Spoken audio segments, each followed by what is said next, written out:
స్తుతి ఆరాధన కార్యక్రమాన్ని జరిగించుకుందాం. స్తుతి ఆరాధనకు ఏర్పాటు చేయబడినటువంటి ఉత్తర ప్రత్యుత్తరము చదువుకుందాం. యెషయా గ్రంథము 65వ అధ్యాయాన్ని ఒక వచనం నేను, ఒక వచనం మీరు, ఈ 25 వచనాలు చదువుకుందాం. చివరి వచనం 25 వచనాలు అందరం కలిసి చదువుకుందాం. యెషయా గ్రంథము 65వ అధ్యాయాన్ని ఉత్తర ప్రత్యుత్తరముగా చదువుకుందాం. ఒక వచనం నేను, మరి ఒక వచనాన్ని మీరు, 25వ వచనం అందరం కలిసి చదువుకుందాం.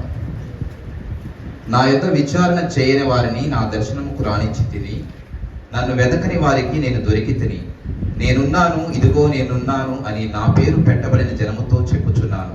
తమ ఆలోచనలను అనుసరించి చెడు మార్గంలో నడుచుకొనుచు లోబడలని ప్రజల వైపు దినమంతయు నా చేతులు చాపుచున్నాను. వారు తోటలో బల్యర్పణమును అర్పించుచు ఇటికల మీద ధూపము వేయుదురు. నా భయము లేక నాకు నిత్యము కోపము కలుగజేయుచున్నారు. వారు సమాధులలో కూర్చుండుచు రహస్య స్థలములలో ప్రవేశించుచు పంది మాంసము తినుచుందురు. అసహ్య పానకములు వారి పాత్రలో ఉన్నవి. వారు మా దాపునకు రావద్దు, ఎడమగా ఉండము, నీకంటే మేము పరిశుద్ధులమని చెప్పుదురు. వీరు నా నాసికారంధ్రములకు పొగవలెను, దినమంతయు మండుచుండు అగ్నివలెను ఉన్నారు. యెహోవా ఇలాగు సెలవిచ్చుచున్నాడు, నా ఎదుట గ్రంథములో అది వ్రాయబడి ఉన్నది. ప్రతీకారము చేయక నేను మౌనముగా ఉండను.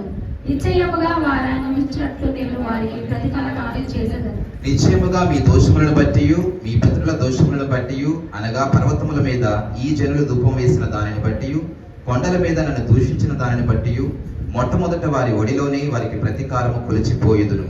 యెహోవా ఇలాగు సెలవిచ్చుచున్నాడు, ద్రాక్ష గెలలలో కొత్త రసము కనబడినప్పుడు జనులు అది జీవనకరమైనది కొట్టివేయును అని చెప్పుదురు కదా. నా సేవకులందరినీ నేను నశింప చేయకున్నట్లు వారిని బట్టి నేను ఇలాగ చేసేదను. యాకోబు నుండి సంతానమును, యూదా నుండి నా పర్వతములను స్వాధీనపరచుకుని వారిని పుట్టించెదను. నేను ఏర్పరచుకుని వారు దాన్ని స్వతంత్రించుకుందరు. నా సేవకులు అక్కడ నివసించెదరు. నన్ను గూర్చి విచారణ చేసిన నా ప్రజల నిమిత్తము షాలోను గొర్రెల మేత భూమి ఎగురు, అకోరు లోయలో పశువుల పరుగు స్థలంగా ఉంటుంది. యెహోవాను విసర్జించి నా పరిశుద్ధ పర్వతమును మరచి గాదునకు బలను సిద్ధపరచువారులారా, అదృష్టదేవికి పానీయార్పణం అర్పించువారులారా, నేను పిలువగా మీకు ఉత్తరం ఇయ్యలేదు. నేను మాట్లాడగా మీరు ఆలకింపగా నా దృష్టికి చెడ్డదాన్ని చేసితిరి. నేను ఖడ్గమును మీకు అదృష్టంగా నియమించుదును. మీరందరూ వదకు లోగులు. కావున ప్రభువుగా యెహోవా ఇలాగు సెలవిచ్చుచున్నాడు, ఆలకించుడి. నా సేవకులు భోజనం చేయుదురు, కానీ మీరు ఆకలి కొనెదరు. నా సేవకులు పానము చేసెదరు, కానీ మీరు దప్పికొనెదరు. నా సేవకులు సంతోషించెదరు, కానీ మీరు సిగ్గుపడెదరు. నా సేవకులు హృదయానందం చేత కేకలు వేసెదరు, కానీ మీరు చిత్తాక్రాంతులో ఏడ్చెదరు, మనోదృకం చేత ప్రలాపించెదరు. నేను ఏర్పరచుకున్న వారికి మీ పేరు శాపవచనముగా చేసిపోయేదరు. ప్రభువుగా యెహోవా నిన్ను హతము చేయును. ఆయన తన సేవకులకు వేరొక పేరు పెట్టును. దేశంలో తనకు ఆశీర్వాదము కలుగవలని కోరువాడు నమ్మదగిన దేవుడు తనను ఆశీర్వదింపవలని కోరుకుంటున్నాడు. దేశంలో ప్రమాణం చేయవాడు నమ్మదగిన దేవుడు తోడని ప్రమాణం చేయును. పూర్వము కలిగిన బాధలు నా దృష్టికి మరవబడును, అవి నా దృష్టికి మరుగవను. ఇదిగో నేను క్రొత్త ఆకాశమును క్రొత్త భూమిని సృజించుచున్నాను, మునుపటికి మరవబడును, జ్ఞాపకమునకు రావు. నేను సృజించుచున్న దాని గురించి మీరు ఎల్లప్పుడూ హర్షించి ఆనందింతురు. నిశ్చయంగా నేను యెరూషలేమును ఆనందకరమైన స్థలముగాను ఆమె ప్రజలను హర్షింపవలనగాను సృజించుచున్నాను. నేను యెరూషలేమును గురించి ఆనందించేదను, నా జనులను గురించి హర్షించేదను. రోదన ధ్వనియు విలాప ధ్వనియు దానిలో ఇకను వినబడవు. అక్కడ ఇకను కొద్ది దినములే బ్రతుకు శిశువులుందరు, కాలం నుండి ముసలి వారుందరు. వారు 100 సంవత్సరములు వయసు గల వారే చనిపోవుదురు. పాపాత్ముడైన శాపగ్రస్తుడు వాడు సహితము 100 సంవత్సరములు బ్రతుకును. జనులు ఇల్లు కట్టుకొని వాటిలో కాపురముందురు, ద్రాక్ష తోటలు నాటించుకొని వాటి ఫలములను అనుభవింతురు. వారు కట్టుకొని ఉన్న ఇళ్లలో వేరొకరు కాపురముందురు, వారు నాటుకున్న వారిలో వేరొకరు అనుభవింపరు. నా జనులు ఆయుష్యము వృక్షాయుషమంత మగును. నేను ఏర్పరచుకున్న వారు తాము చేసుకున్న దాని ఫలములు పూర్తిగా అనుభవించరు. వారు వృధాగా ప్రయాసపడరు, ఆకస్మికంగా కలుగు అపాయం నందుటకై పిల్లలను కనరు. వారు యెహోవా చేత ఆశీర్వదింపబడిన వారగుదురు, వారి సంతానపు వారు వారి యొద్దకే ఉందురు. వారికి ఇలాగు జరుగును, వారు వేడుకున్న మునుపు నేను ఉత్తరించదను, వారు మనవి చేయుచుండగా నేను ఆలకించదను.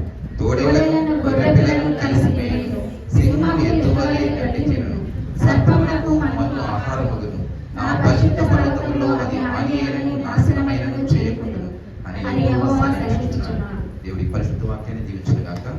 ఈ స్తుతి ఆరాధన ధ్యానాన్ని ధ్యానించడానికి మన మధ్యలో ఉన్నటువంటి సహోదరి బ్లెస్సీ వచ్చి ఈ యొక్క స్తుతి ఆరాధన ధ్యానాన్ని ధ్యానించవలసిందిగా కోరుచున్నాను.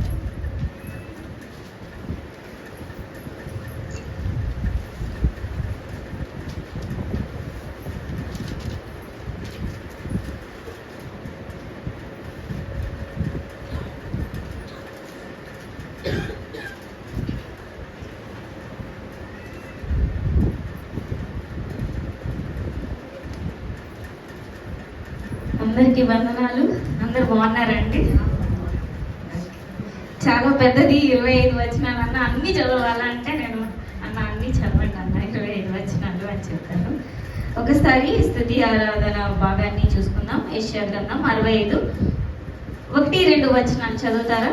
నా యొద్ద విచారణ చేయని వారిని నా దర్శనకు రానిచ్చి తిని, నన్ను వెదకని వారికి నేను దొరికి తిని, నేను అనుకున్న నేనున్నాను, ఇదిగో నేనున్నానని నా పేరు పెట్టబడిన జన్మతో చెప్పుచున్నాను.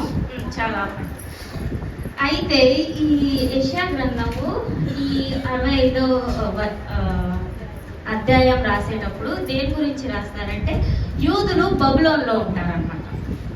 బబులోన్లో ఉన్నప్పుడు వాళ్ళు ఏమని చేస్తారంటే, మాకు దేవుడు కావాలి, మాకు దేవుడు కావాలి, మాకు దేవుడు కావాలి అని అడుగుతారు.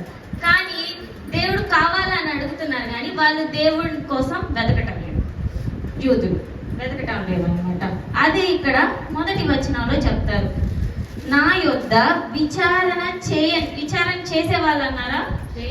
చేయని వారిని నా దర్శనానికి రానిచ్చాను, నన్ను వెదకని వారికి నేను దొరికాను అని అన్నాడు. ఆ తర్వాత 2వ వచనం చూడండి.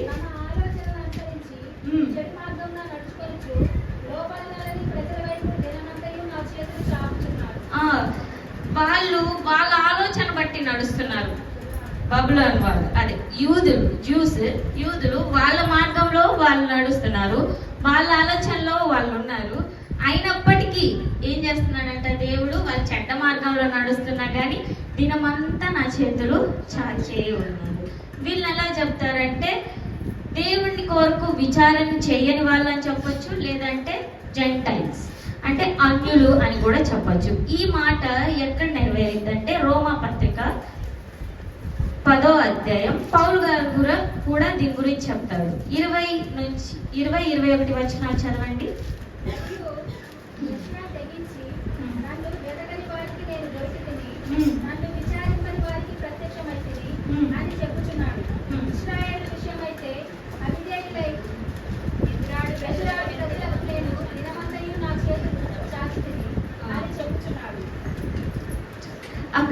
అక్కడ చెప్తున్నాడు అనమాట, ఏ దేవుడు అన్యులతో మాట్లాడలేదా, మాట వినని వారితో మాట్లాడలేదా అని చెప్పేసి పౌలు గుర్తు చేస్తున్నాడు. ఎక్కడ వచనం గుర్తు చేస్తున్నాడంటే యెషయాలోని ఇదే చెప్తున్నాడు అనమాట. నన్ను విచారణ చేయని వాళ్ళకు కూడా నేను నా దర్శనాన్ని ఇచ్చాను, నన్ను వెదకని వారికి కూడా నేను దొరికాను, నేనున్నాను అని చెప్తున్నాను నేను. అలాగే వాళ్ళు ఎలా ఉన్నా కానీ దినమంతా నా చేతులు చాచే ఉన్నాను అనమాట. సో దేవుడు కూడా ఈరోజు సంఘంలో అందరూ మాట వినే వాళ్ళు ఉంటారు, కొంతమంది ఆయన దగ్గర విచారణ చేయని వాళ్ళు ఉంటారు. సంఘంలో కూడా ఏమంటే కొంతమంది నాకు దేవుడు కావాలి, మాకు దేవుడు కావాలి, మాకు దేవుడు కావాలి అంటారు, కానీ దేవుణ్ణి విచారణ చేయలేదు. ఆ తర్వాత 4-5 చదవండి. 3-4-5 చదువుతాం. ఇటుకల మీద ధూపము వేయదు, నా భయము లేక నాకు నిత్యము కోపము కలుగజేయుచున్నారు. వారు సమాధుల్లో కూర్చుండుచు, రహస్య స్థలములలో ప్రవేశించుచు, అన్ని మాంసము తినుచుందురు. అసహ్య పాకములు వారి పాత్రలో ఉన్నవి. చదువు 5 కూడా చదువు. వారు మా దాసులకు రావద్దు, ఎడమగా ఉండుము, నీకంటే మేము పరిశుద్ధులమని చెప్పుదురు. వీరు నా నాసికారంధ్రములను పొగవలెను దినమంతియు మండుచుండు అగ్నివలెను ఉన్నారు. ఇక్కడ వీళ్ళు ఏం చేస్తున్నారంటే, మనకి మోషే గారు లా ఇచ్చేటప్పుడు ఏం చెప్పాడంటే, ధర్మశాస్త్రం ఇచ్చేటప్పుడు మీరు ఎవరు సమాధుల దగ్గరికి అసలు వెళ్ళకూడదు, మీరు చనిపోయిన వాళ్ళ దగ్గరికి ఇలా వెళ్ళకూడదు అని అంటాడు. కానీ ఇక్కడ ఏంటంటే వీళ్ళు ఏం చేస్తున్నారంట, వాళ్ళు సమాధుల దగ్గర కూర్చుంటున్నారు. ఓకే, నేను శపించిన దాన్ని తింటున్నారు. ఆ తర్వాత ఏం చేస్తున్నారంటే వీళ్ళంట మేము దేవుని కన్నా పరిశుద్ధులము అని చెప్తున్నారు. చదవండి, అన్నారా లేదా? నీకంటే మేము పరిశుద్ధులమని చెప్పుదు.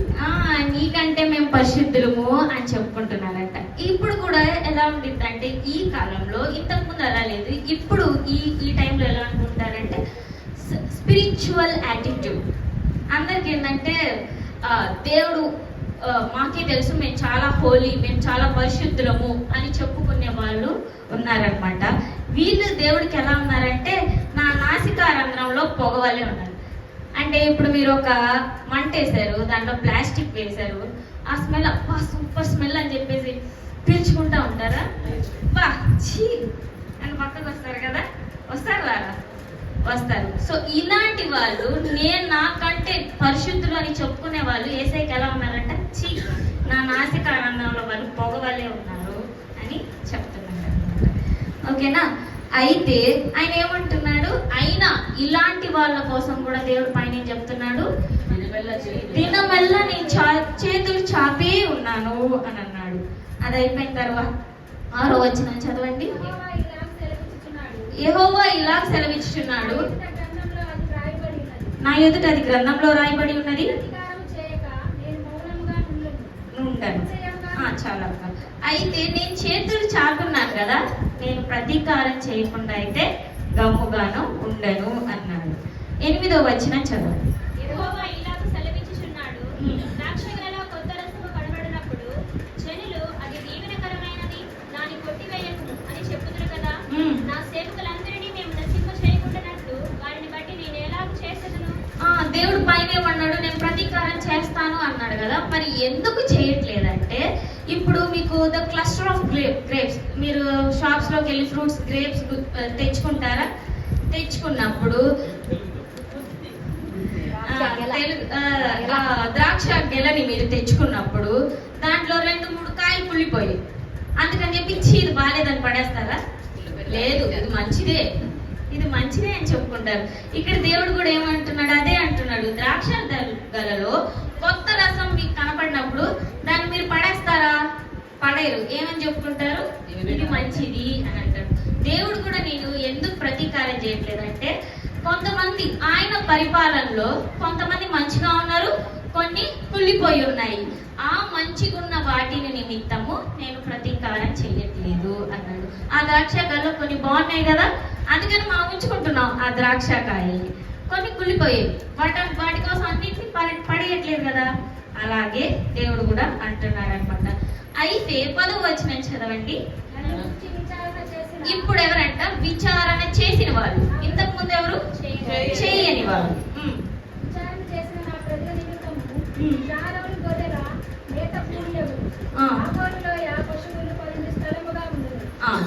ఇప్పుడు ఇదేంటంటే విచారణ చేసిన వాళ్ళకి ఏమని చెప్తున్నాడంటే, ఇక్కడ 10 నుంచి 16 వరకు ఎలా అంటే దేవుడు కంపారిజన్ చేస్తాడు. కంపారిజన్ అంటే పోల్చేస్తాడు అనమాట. ఏమని, విచారణ చేసిన వాళ్ళు ఎలా ఉన్నారు, విచారణ చేయని వాళ్ళు. నాకు దేవుడు కావాలి, నాకు దేవుడు కావాలి అని చెప్పేసి ఆయన వెదకని వాళ్ళు ఎలా ఉన్నారు, ఆయన వెతికిన వాళ్ళు. వీళ్ళకి ఏం చేశాడంట, షారోను గొర్రెల మేత భూమి ఇచ్చాడు. అది అయిపోయిన తర్వాత మీరు 13వ వచనం చూడండి.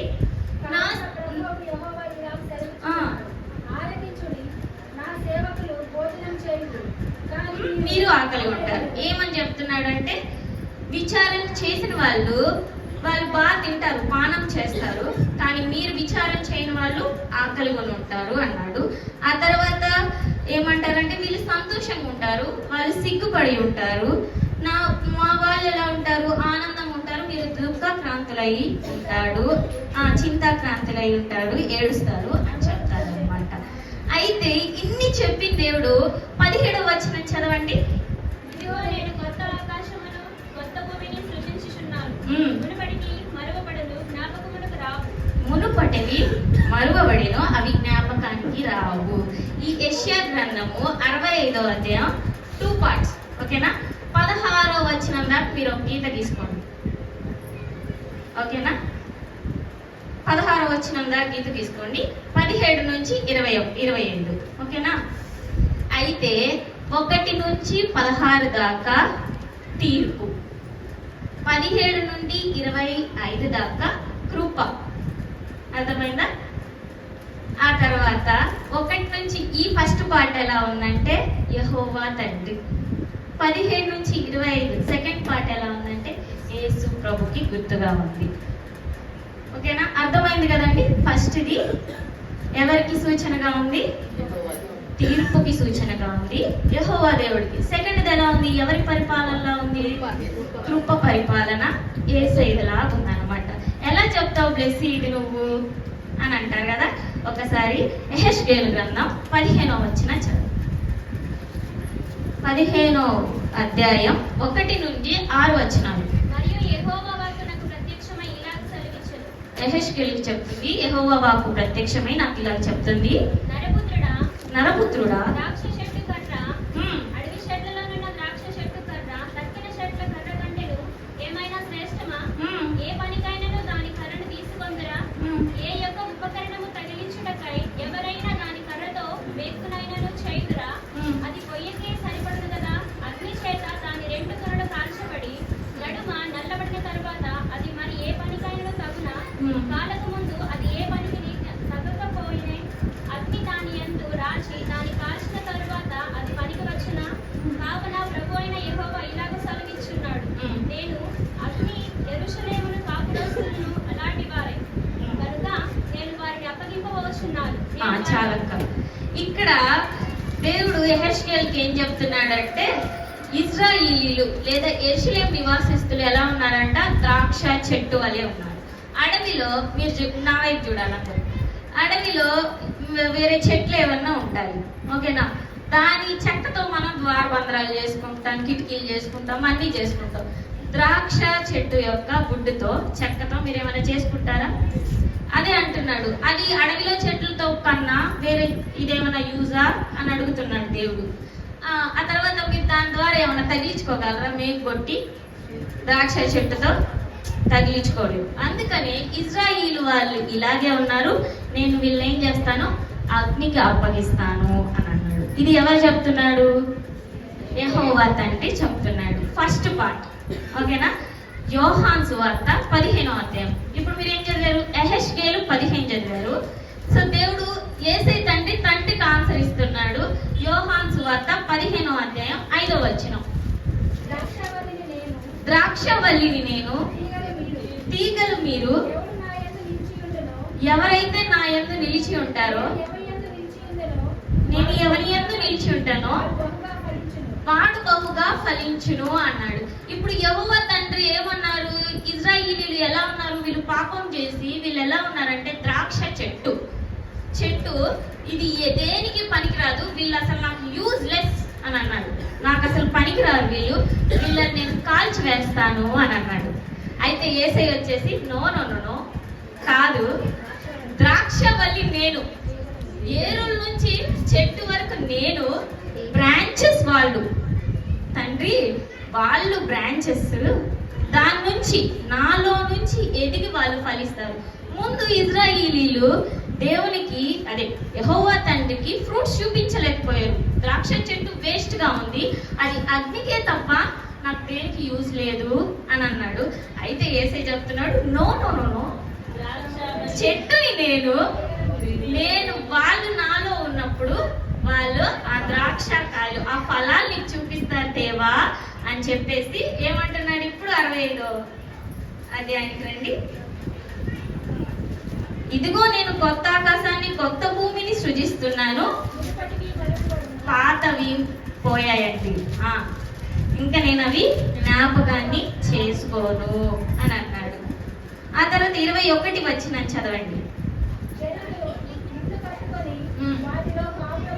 ఇది ఎవరి పరిపాలన? దీన్ని ఏమంటారంటే మామూలుగా యెషయా గారు ఎలా చెప్పారంటే ఆయన 1000 ఏళ్ల పరిపాలన గురించి చెప్పారు, యేసుక్రీస్తు యొక్క పరిపాలన గురించి చెప్పారనమాట. దాంట్లో ఎలా ఉంటారంట, జనులు ఇండ్లు కట్టుకొని వాటిలో కాపురం ఉంటారు, నాటించుకొని వాటి ఫలాన్ని అనుభవిస్తారు. ఇప్పుడు యేసయ్యలో చెప్పాడు కదా, యేసయ్యలో ఎవరైతే ఎదిగుంటారో వాళ్ళు వాళ్ళ ఫలాన్ని అనుభవిస్తారు. మరి మీరు నన్ను ఒక క్వశ్చన్ అడగాల, ఏమని? బ్లెస్సీ, ఇందాక విచారణ చేయలేదు కదా, యెహోవా తండ్రిని విచారణ చేయలేదు కాబట్టి ప్రతీకారం చేశారు. మరి ఇక్కడ కృప కదా, మనం దేవుడిని వెదకకపోయినా మనకు ఫలాలు ఇస్తాడా? లేదు. అందుకని దేవుడు ఏమంటాడంటే, చెట్టుకి ప్రతి కొమ్మ కాయ కాయదండి, కాస్తదా? కొన్ని కొమ్మలు మాత్రమే కాయ కాస్తాయి. ఇప్పుడు యేసు క్రీస్తులో కూడా ఎవరైతే ఆయన్ని వెతుకుతారో, ఆయన పూర్ణ మనస్సుతో పూర్ణ ఆత్మతో ఆయన ఎవరైతే చేస్తారో సేవిస్తారో వాళ్ళు మాత్రమే ఆయన. అందుకనే యోహాను సువార్త 15:5 క్లియర్ గా చెప్పాడు, నాలో ఉండి ఎదిగిన తీగలు మాత్రమే ఫలిస్తాయి, మిగతాయి ఫలించవు అని చెప్పాడు అనమాట. ఓకేనా? అది అయిపోయిన తర్వాత 24వ వచనం, వారి వాగ్దానం జరుగును. వారు వేడుకొనకమును నేను ఉత్తరమిచ్చేదను. ఉమ్, వారు మనవి చేయుచుండగా నేను ఆలకించెదను. నేను ఆలోచిస్తాను అని అన్నాడు. ఏమన్నాడు? ఇక్కడ యేసయ్యలో ఉన్న ఈ విచారాన్ని ఆయన్ని వెదికే వాళ్ళకి ఎలా ఉన్నారంట, మనం అడక్క ముందే ఆయన ఏమంటున్నాడు, వేడు కొనక మునిపే నేను ఉత్తరం ఇచ్చేస్తా, మనవి చేయకముందే ఆలోచించేస్తాను అని అంటాడు. కొంతమంది ఎలా ఉంటారంటే, సంఘంలో మనం ఎన్నిసార్లు ప్రార్థన చేసినా కానీ మనకి ఎందుకు ఆన్సర్ రావట్లేదు, ఎందుకు దేవుడు జవాబు ఇవ్వట్లేదు అని ఉంటాయన్నమాట. ఓకేనా? అది ఎందుకు అలా జరుగుతాయంటే, ఇప్పుడు దేవునికి ఒక నీడ్ ఉంది. ఫర్ ఎగ్జాంపుల్ చెప్తున్నాను, దేవుడి నీడ్ ఉంది. మీరు అక్కడ సంఘంలో నీ నీడ్ చూపించినప్పుడు దేవుడు నీ నీడ్ ఎలా చేస్తాడు, నీ అవసరత ఎలా చేస్తాడు? నువ్వు దేవుని అవసరత చేయనప్పుడు ఆయన నీ అవసరతను ఎలా చేస్తాడు? కరెక్టే కదండి. ఇప్పుడు ఇంకోటి చెప్తాను, మీరు చర్చికి లేట్గా వచ్చారు, స్తుతి ఆరాధన అయిపోయాక వచ్చారు. నాకు యేసయ్య నువ్వు త్వరగా ఆన్సర్ చేయి, నా ప్రార్థన నువ్వు లేట్గా వస్తుంది, నేను లేట్ చేస్తే ఎందుకు నన్ను అడుగుతున్నావు? పాయింటే కాదా? పాయింటే కదండి. నువ్వేమో త్వరగా రావు, యేసయ్య దగ్గరికి ఫాస్ట్ గా పరిగెత్తుకొని రావు, యేసయ్య మాత్రం నీకు ఫాస్ట్ గా చేయి. అలాంటి వాళ్ళు ఎవరంటే యేసయ్యలోనే ఉంటారు, కాయలు ఉండవు. ఎన్నిసార్లు అడిగినా కాయలు రావు. అది చెప్తున్నాను అనమాట. ఎవరైతే ఆయన పరిపాలనలో ఉంటారో వాళ్ళు ఎలా ఉన్నారంట, ఫ్రూట్ఫుల్ గా ఉన్నారు. వాళ్ళు దేవా అనగానే ఆయనకి తెలిసిపోతుంది నీకేం అవసరం ఉండదు. వాళ్ళు వేడు కొనక మునిపే ఏమవుతుందంట, ఉత్తరం ఇస్తాడు. ఇంకోటి, మనవి చేయకముందే వాళ్ళు మన దేవుడు ఆలకిస్తాడు అనమాట. ఆయన ఈరోజు నేను స్తుతి ఆరాధనలో ఆయన నామాన్ని ఏం పెట్టుకున్నానంటే, ఏమెత్తి చెప్తున్నానంటే, యెహోవా జరే.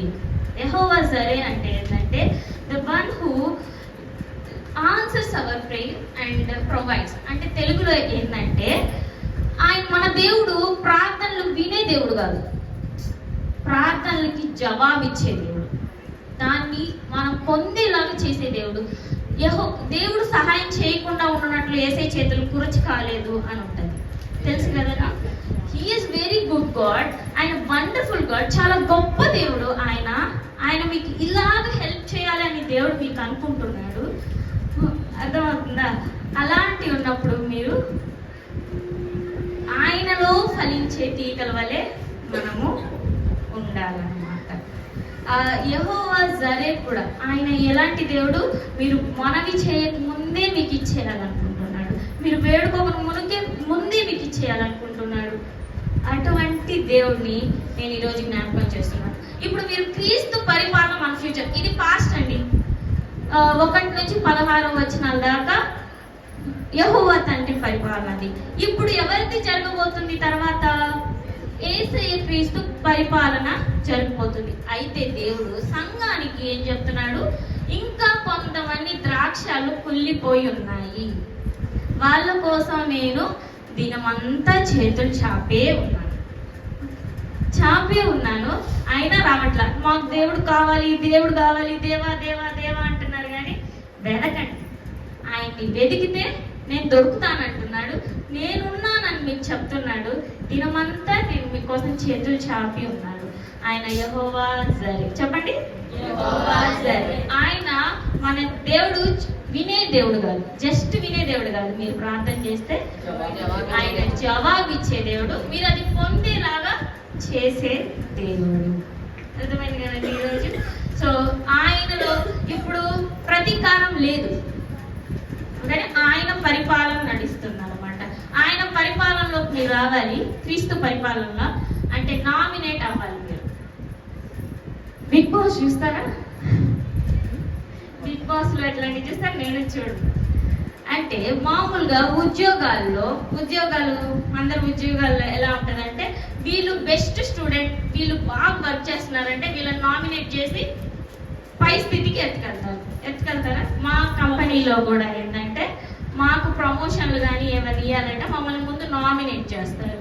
అంటే వీళ్ళకి 3 years 4 years కంప్లీట్ అయి ఉంటే వాళ్ళని ఎంపిక చేసి పక్కన పెడతారు అనమాట. అర్థమైంది కదా? ఇప్పుడు ఏసై కూడా ఈ ద్రాక్ష కాయల్లో ఎంపిక చేస్తున్నాడు. నామినేషన్ ప్రక్రియ ఉంది మనకు కూడా. అర్థమైందా? మనకు కూడా నామినేషన్ ప్రక్రియ ఉంది. రేపు ఎత్తపడేటప్పుడు ఆ నామినేషన్ లిస్ట్ లో మనం ఉన్నామా లేదా? ఆ 65వ అధ్యాయంలో ఆయన 17 నుంచి ఆయన పరిపాలన వస్తుంది. ఆ పరిపాలనలోనే ఈ ఆశీర్వాదాలన్నీ మనకి. ఆ పరిపాలనలో నామినేషన్ లిస్ట్ లో, ఎంపిక లిస్ట్ లో మనం ఉన్నామా లేదా? అది ఈనాడు నేను మీరు అందరము చెక్ చేసుకోవాల్సిన విషయము. ఆయన ఇంకనూ మన కోసం చేతులు చాచే ఉన్నాడు. దేవుడు గొప్ప దేవుడు. ఆయన కోసం వెతకవలసిందిగా కోరుచున్నాను. అండ్ ఆయన ఏం చెప్తున్నాడు, మీరు నన్ను వెతికినప్పుడు నాకేం వినపడకుండా నేను I am the god of Jehovah జరే. నేను మీకు అడిగినప్పుడు ఆన్సర్ చేస్తాను, మీకు జవాబిస్తాను, మీరు అది పొందేలాగా నేను చేస్తాను. ఈ చిన్న వాక్యాన్ని దేవుడు దీవించి ఆశీర్వదించును.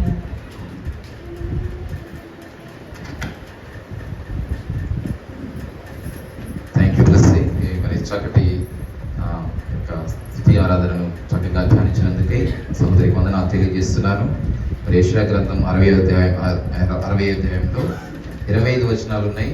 చాలా పెద్ద అధ్యాయం ఇది. అయినప్పటికీ కూడా మరి తక్కువ సమయంలోనే చక్కగా క్లుప్తంగా ధ్యానించినందుకే సహోదరికి వందనాలు తెలియజేస్తున్నాను.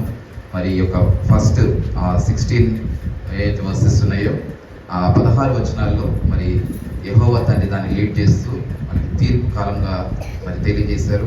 అదేవిధంగా 17వ వచనం నుంచి 25వ వచనం వరకు మరి యేసుక్రీస్తు ప్రభువారు దాన్ని లీడ్ చేస్తుంది కృపాకాలంగా మనకి తెలియజేస్తూ, ఆయన వెదకని వారికి కూడా దొరికేటువంటి వారిని, ఇది ఆయన యొక్క విచారణ చేయని వారికి కూడా ఆయన మరి ప్రత్యక్షమై తన సమాధానం ఇచ్చేటువంటి వాడని మరి చక్కగా, అదేవిధంగా మనం ఆయన ద్రాక్షవల్లిగా మనం తీగలుగా మనం ఆయనలో ఉన్నప్పుడు చక్కగా ఫలిస్తాము. ఆయన లేనప్పుడు మనం ఫలించలేము, ఆయనకు వేరుగా ఉండి మనం ఏమి చేయలేమని చెప్తూ, అలాగే యెహోవా జరేగా ఆయన మన మనవి ఆలకించేటువంటి వాడు మాత్రమే కాదండి, ఆయన మన మనవి ఆలకించి దానికి జవాబు సమాధానాన్ని ఇచ్చేటువంటి వాడు అని చక్కగా మరి తెలియజేస్తూ, మరి ఇన్ని విషయాలు మరి తెలియజేసినందుకే సహోదరికి సంఘపక్షం వందనాలు తెలియజేస్తున్నాను. మరి అందరూ లేచి నిలబడినట్లయితే మరి స్తుతి ఆరాధన మరి కార్యక్రమం జరిగించుకుందాం.